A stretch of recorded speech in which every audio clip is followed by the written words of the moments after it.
Your mobile. It's Basil here at CES 2013 and I am with Twonky. Jerome here is going to show me exactly how the Twonky application works. We've got it running on an iPad, we've got it running on a Samsung Galaxy S3, and it's going to connect to all these wonderful devices you can see in front of us.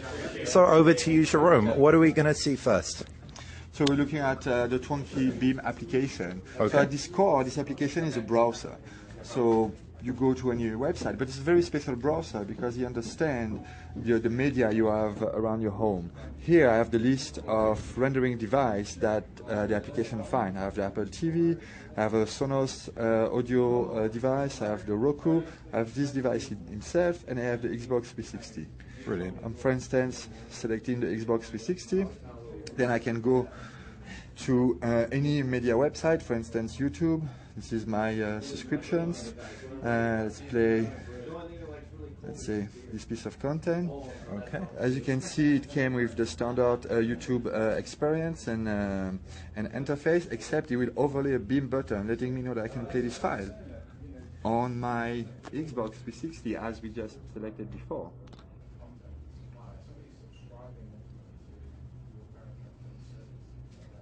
There you go. Content is being beamed to the TV.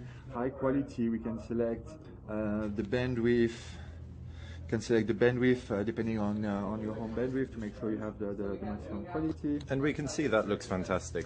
It looks pretty good indeed. So here we're playing on an Xbox, and as it's playing, I can move it to another device. For instance, I can move it to the Roku. So to the top left-hand side in front of us, we can see a Roku box connected to a small HD TV. There, so it stopped it on the Xbox, move it into the Roku. In the same way, we can take it from the Roku back, say, to the Apple TV, just below. And the Apple's connected right at the bottom.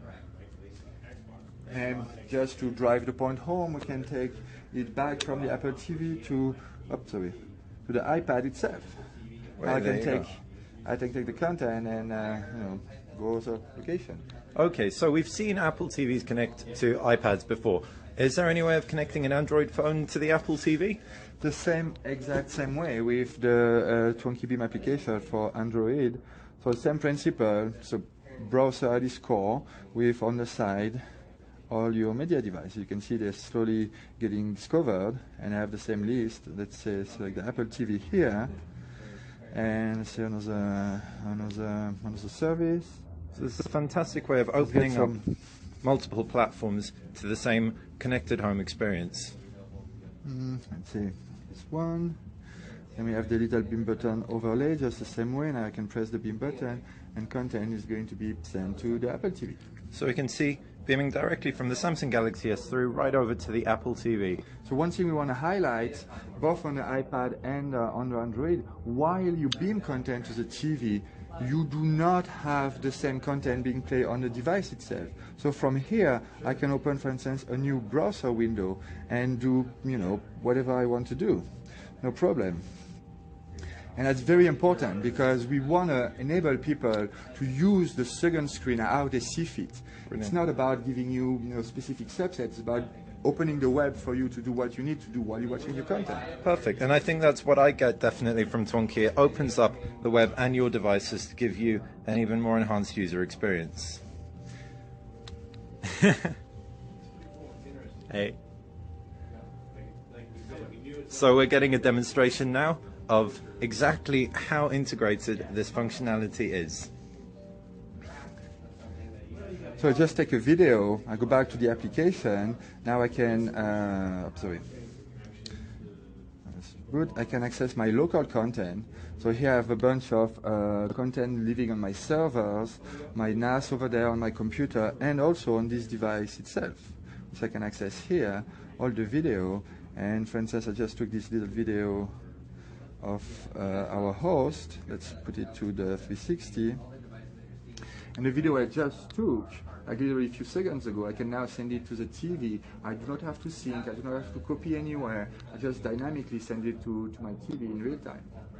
That doesn't get much more real time than that. Exactly. So And we can do that for video, but we can also do that with music, with photo, with all your media. So if you have media in your phone, on your home network, in a NAS, you can use Twonky Beam for both Android and iOS to really bring all this content to your renderers. So we can see in the bottom corner there is also a Sonos device, so that works across music as well, as Jerome was just saying. Exactly. Let's look, for instance, at some music here.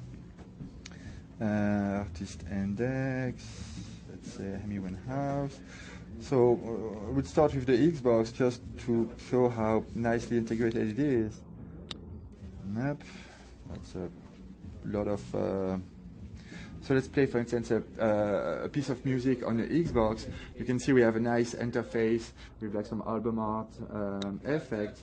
Just the same way, like we did before, I can take the content, for instance, and move it to the Roku.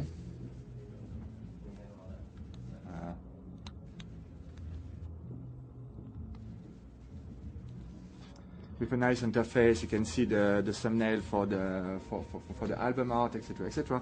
And just the same way, because it's music, I take that to the Sonos device at the bottom. I'm not even sure it's plugged. There you go. If you can't hear that, we certainly can. Brilliant, thank you so much, Jerome. So that has been a quick overview of all the functionality that Twonky has across iOS and Android, across also Roku devices, Sonos devices, Apple TV and Xbox 360. Thank you for watching Know Your Mobile.